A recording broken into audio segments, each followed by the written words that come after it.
इस देश के मेहनत कशों पर, इस देश का पेट पालने वाले लोगों के पेट पर, रोजी रोटी पर हमला बोला। ಬಂಧುಗಳೇ, ಸ್ನೇಹಿತರೆ, ಹಿರಿಯರೇ, ಇವತ್ತು ಬಿಜೆಪಿ ಮತ್ತೆ ಜೆಡಿಎಸ್ ಎರಡು ಪಕ್ಷಗಳು ಸೇರ್ಕೊಂಡು ಒಂದು ದೊಡ್ಡ ಹುನ್ನಾರ ಕುತಂತ್ರವನ್ನ ಮಾಡಿ ಈ ದೇಶದಲ್ಲಿ ಶ್ರಮಿಕರ, ರೈತರ ಹೊಟ್ಟೆಪಾಡ ಮೇಲೆ ಒಂದು ದೊಡ್ಡ ಹಲ್ಲೆನ ಮಾಡಿದ್ದಾರೆ. ये हमला कांग्रेस पार्टी पर नहीं, ಈ ಒಂದು ಹಲ್ಲೆ ಕಾಂಗ್ರೆಸ್ ಪಕ್ಷದ ಮೇಲಲ್ಲ, ये हमला इस देश के गरीबों पर है. ಈ ಒಂದು ಹಲ್ಲೆ ಈ ದೇಶದ ಬಡ ಜನರ ಹೊಟ್ಟೆಪಾಡ ಮೇಲೆ ಮಾಡಿರ್ತಕ್ಕಂಥದ್ದು. मजदूरी कर करोड़ों करोड़ों इस देश के लोग, कर्नाटक के लोग आज भी अपना पेट पालते हैं. ಇವತ್ತು ಕರ್ನಾಟಕ ರಾಜ್ಯದಲ್ಲಿರ್ತಕ್ಕಂಥ ಕೋಟ್ಯಾಂತರ ಜನ ದಿನ ಕೂಲಿ ಮಾಡಿ ದುಡಿದು ಹೊಟ್ಟೆಪಾಡಿಗೋಸ್ಕರ ಶ್ರಮಿಸ್ತಾ ಇದ್ದಾರೆ. अनेकों समय उनको काम नहीं मिल पाता. ಹಲವಾರು ಸಂದರ್ಭಗಳಲ್ಲಿ ಅವರಿಗೆ ಸೂಕ್ತವಾದಂತ ಉದ್ಯೋಗದ ಅವಕಾಶಗಳು ದೊರೆಯೋದಿಲ್ಲ.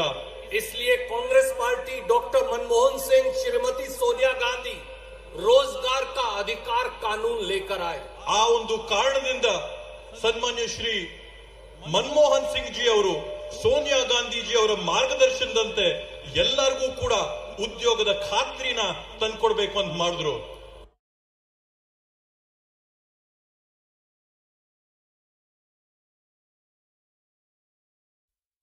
अपने और अपने परिवार के लिए काम मांग सकता है, ये कानून में गारंटी कांग्रेस ने लिख कर दी.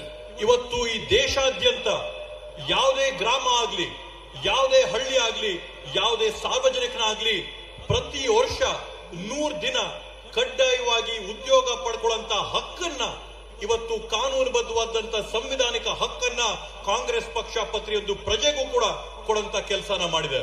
बीजेपी तब भी चाहती थी कि गरीब मजदूर को यह अधिकार ना मिले. ಅಂದಿನ ದಿನನೂ ಕೂಡ ಈ ಕಾನೂನಿಗೆ ಜಾರಿಗೆ ತಂದಂತ ದಿನ ಕೂಡ ಬಿಜೆಪಿಯವರ ಮನಸ್ಥಿತಿ ಯಾವ ತರ ಇತ್ತು ಅಂದ್ರೆ ಕಾರ್ಮಿಕರಿಗೆ ಉದ್ಯೋಗ ಸಿಗಬಾರದು ಅನ್ನೋ ಮನಸ್ಥಿತಿ ಅವ್ರದಿತ್ತು. पर उस समय कांग्रेस पार्टी की सरकार ने महात्मा गांधी रोजगार गारंटी कानून बनाया और इस देश के हर गरीब को, दलित को, पिछड़े को, आदिवासी को, अल्पसंख्यक को, गरीब सामान्य वर्गों के गरीब को ये जिम्मेवारी दी, ये गारंटी दी कि वो कभी भी सरकार से काम मांग सकते हैं और सरकार को देना पड़ेगा.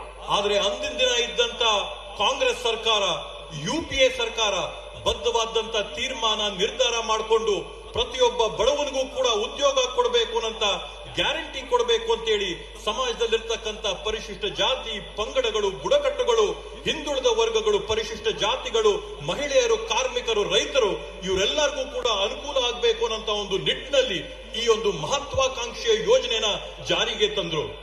दोस्तों, साथियों, हम सबको ये पूछना पड़ेगा कि फिर महात्मा गांधी रोजगार गारंटी कानून को बीजेपी और जनता दल ने खत्म क्यों किया? ಬಂಧುಗಳೇ, ಇವತ್ತು ನಾವೆಲ್ಲರೂ ಕೂಡ ಸೇರಿ ಪ್ರಶ್ನೆ ಮಾಡಬೇಕಾಗ್ತದೆ. MGNREGA ಯೋಜನೆನ, ಮಹಾತ್ಮ ಗಾಂಧೀಜಿಯವರ ಹೆಸರಲ್ಲಿದ್ದಂತ ಯೋಜನೆನ ಬಿಜೆಪಿ, ಜೆಡಿಎಸ್ ಸೇರ್ಕೊಂಡು ಇದನ್ನ ಮುಗಿಸಕ್ಕೆ, ಮೊಟಕುಗೊಳಿಸಕ್ಕೆ ಯಾಕೆ ಪ್ರಯತ್ನ ಮಾಡ್ತಾರಂತ ಪ್ರಶ್ನೆ ಮಾಡಬೇಕು. दोस्तों, इस देश में 11 करोड़ 11 करोड़ मजदूर हैं, उनका परिवार मिलाओ तो वो संख्या 55 करोड़ यानी 55 करोड़ है. ಬಂಧುಗಳೇ, ಇವತ್ತು ಈ ದೇಶದಲ್ಲಿ ನರೇಗಾ ಆಧಾರದ ಮೇಲೆ 11 ಕೋಟಿ ಕುಟುಂಬಗಳು ದುಡಿತಾ ಇದಾವ್ರೆ. ಅವರ ಕುಟುಂಬದ ಸದಸ್ಯಗಳನ್ನೆಲ್ಲರನ್ನೂ ಕೂಡ ಸೇರಿಸಿಕೊಂಡ್ರೆ 55 ಕೋಟಿ ಜನ ಇವತ್ತು ನರೇಗಾ ಅಡಿಯಲ್ಲಿ ಜೀವನ ನಡೆಸ್ಕೊಳ್ತಾ ಇರತಕ್ಕಂಥದ್ದನ್ನ ನಾವು ನೋಡ್ತಾ ಇದೀವಿ. बीजेपी और जनता दल 55 करोड़ 55 करोड़ लोगों की रोजी और रोटी और उनके पेट पर लात क्यों मार रहे हैं? ಬಂಧುಗಳೇ, ಇವತ್ತು ನಾವು ಪ್ರಶ್ನೆ ಮಾಡಬೇಕು, ಬಿಜೆಪಿ ಮತ್ತೆ ಜೆಡಿಎಸ್ ಈ ದೇಶದ 55 ಕೋಟಿ ಕುಟುಂಬಗಳ ಅನ್ನದ ತುತ್ತನ್ನ ಯಾಕೆ ಕಿತ್ಕೋತಾ ಇದೆ, ಹೊಟ್ಟೆ ಮೇಲೆ ಯಾಕೆ ಹೊಡಿತಾ ಇದಾರೆ ಅಂತೇಳಿ ಇವತ್ತು ನಾವು ಪ್ರಶ್ನೆ ಮಾಡಬೇಕಾಗುತ್ತೆ. ಬಂಧುಗಳೇ, वो दलित से मजदूरी का अधिकार क्यों छीनना चाहते हैं? ಇವತ್ತವರು ಪರಿಶಿಷ್ಟ ಜಾತಿಯ, ಪರಿಶಿಷ್ಟದ ವರ್ಗದ ಜನರಿಂದ ಅವ್ರ ಅನ್ನದ ತುತ್ತನ್ನ, ದುಡಿಯಂತ ಹಕ್ಕನ್ನ ಯಾಕೆ ಕಿತ್ಕೋತಾರಂತೇಳಿ ಪ್ರಶ್ನೆ ಮಾಡಬೇಕು. ಬಂಧುಗಳೇ, वो पिछड़ों और आदिवासियों से उनके काम का अधिकार क्यों छीनना चाहते हैं? ಇವತ್ತು ಹಿಂದುಳಿದ ವರ್ಗದವರು, ಬುಡಕಟ್ಟು ಜನರ ದುಡಿಯುವ ಹಕ್ಕನ್ನ, ಅನ್ನದ ಹಕ್ಕನ್ನ ಯಾಕೆ ಕಿತ್ಕೋತಾ ಇದಾರೆ ಅಂತೇಳಿ ನಾವು ಪ್ರಶ್ನೆ ಮಾಡಬೇಕು. ಬಂಧುಗಳೇ, वो हिंदू हो, मुस्लिम हो, सिख हो, ईसाई हो, वो उन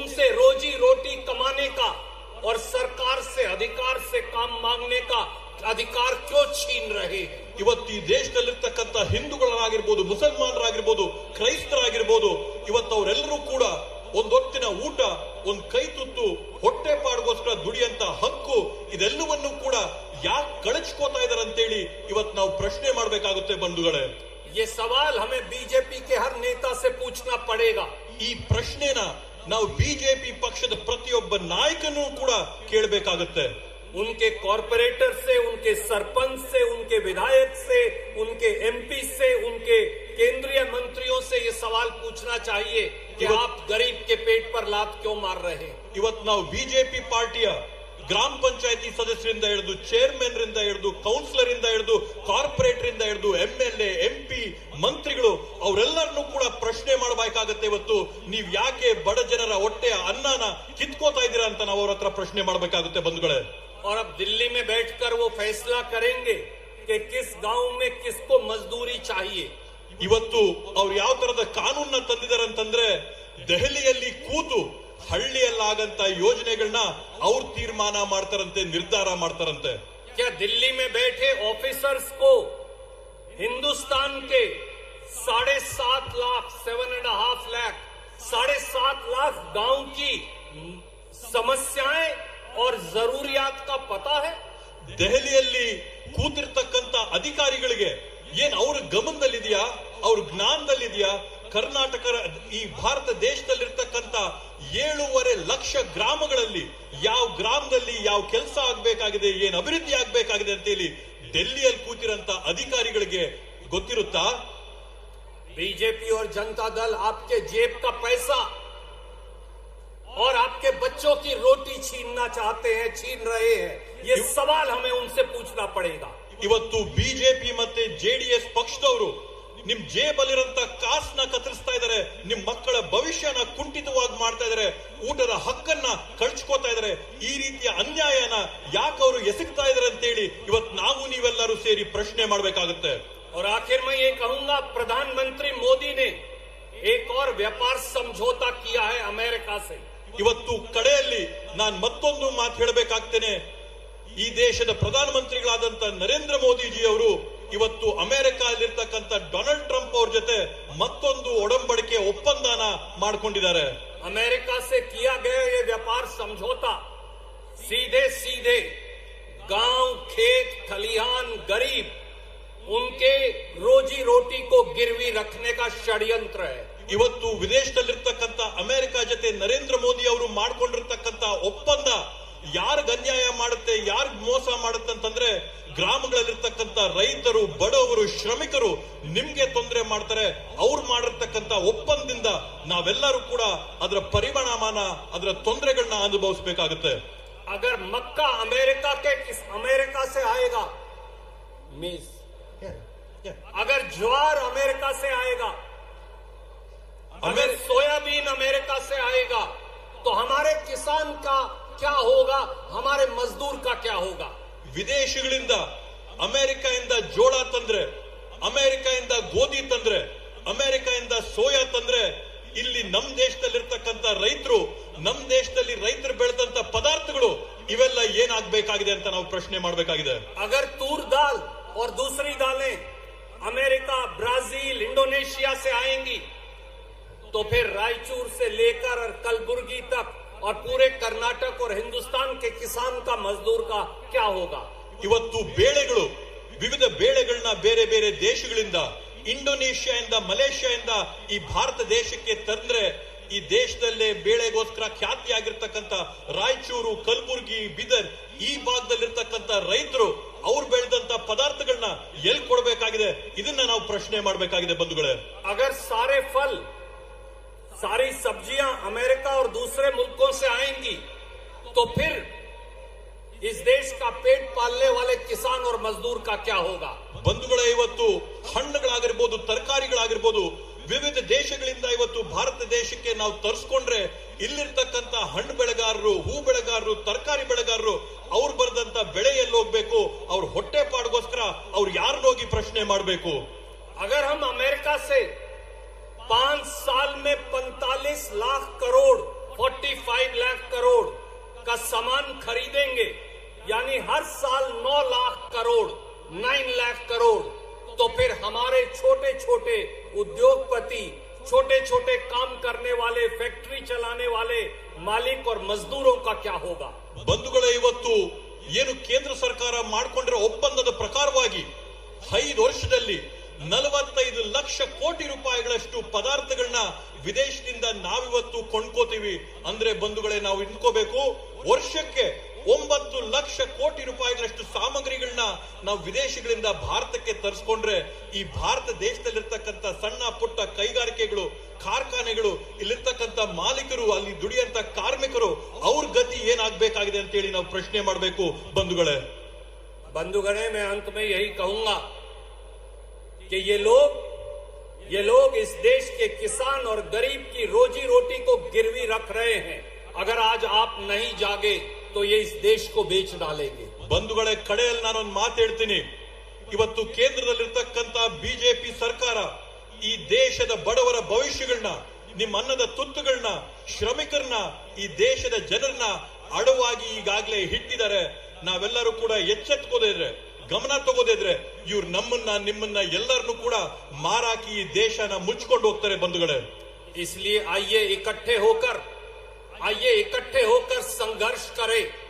आइए इकट्ठे होकर एक हुंकार भरें कि इस देश का किसान, इस देश का मजदूर, इस देश का खेत खलिहान, गांव, अल्पसंख्यक, हिंदू, मुसलमान, सिख, ईसाई, हम सब जिंदा हैं और हम हमारे देश को बिकने नहीं देंगे.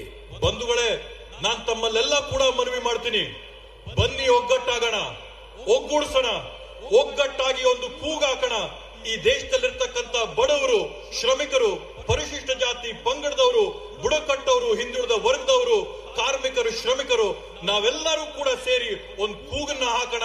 ಈ ದೇಶನ ನಾವು ಮಾರಾಟ ಮಾಡಕ್ ನಾವು ತಯಾರಾಗಿಲ್ಲ ಅಂತ ಹೇಳಿ ನಾವು ಒಂದು ಕೂಗನ್ನ ಇಲ್ಲಿ ಚಿಕ್ಕಬಳ್ಳಾಪುರದಿಂದ ಪ್ರಾರಂಭ ಮಾಡೋಣ. मल्लिकार्जुन खड़गे जी के नेतृत्व में, राहुल गांधी जी के नेतृत्व में, सिद्धारमैया जी और डीके शिव कुमार जी के नेतृत्व में और इस देश के गरीबों और मेहनत कशों के नेतृत्व में ये अंतिम संघर्ष, इस देश की सरकार इस देश को बेच ना दे, उसके खिलाफ मिलकर हमें लड़ना पड़ेगा. ಬಂಧುಗಳೇ, ಇವತ್ತು ಶ್ರೀ ಮಲ್ಲಿಕಾರ್ಜುನ್ ಖರ್ಗೆ ಜಿ ಅವರ ನೇತೃತ್ವದಲ್ಲಿ, ಶ್ರೀ ರಾಹುಲ್ ಗಾಂಧಿ ಜಿ ಅವರ ನೇತೃತ್ವದಲ್ಲಿ, ಶ್ರೀ ಸಿದ್ದರಾಮಯ್ಯ ಜಿ ಅವರ ನೇತೃತ್ವದಲ್ಲಿ, ಶ್ರೀ ಡಿಕೆ ಶಿವಕುಮಾರ್ ಜಿ ಅವರ ನೇತೃತ್ವದಲ್ಲಿ, ಇವತ್ತು ಈ ರೈತರ ನೇತೃತ್ವದಲ್ಲಿ, ನಿಮ್ಮೆಲ್ಲರ ನೇತೃತ್ವದಲ್ಲಿ ಒಂದು ಕಡೆ ಸಂಗ್ರಾಮ, ಒಂದು ಕಡೆ ಹೋರಾಟ ನಾವೆಲ್ಲರೂ ಕೂಡ ಸೇರಿ ಮಾಡಬೇಕಾಗತ್ತೆ. ಯಾಕಂದ್ರೆ ನಾವು ಮಾಡಿಲ್ಲ ಅಂತಂದ್ರೆ ಈ ದೇಶದಲ್ಲಿರ್ತಕ್ಕಂಥ ಬಿಜೆಪಿ ಅವರು ನಿಮ್ಮನ್ನ ಎಲ್ಲರನ್ನೂ ಕೂಡ ಸೇರಿ ಮಾರ್ಬಿಡ್ತಾರೆ. ಅದ್ರ ವಿರುದ್ಧವಾಗಿ ನಾವು ಹೋರಾಟ ಮಾಡಬೇಕು ಬಂಧುಗಳೇ. इस संघर्ष को घर घर तक ले जाने के लिए अब तैयार हो जाइए. बहुत बहुत शुक्रिया. आप सबको नमस्कार. जय हिंद, जय कर्नाटक.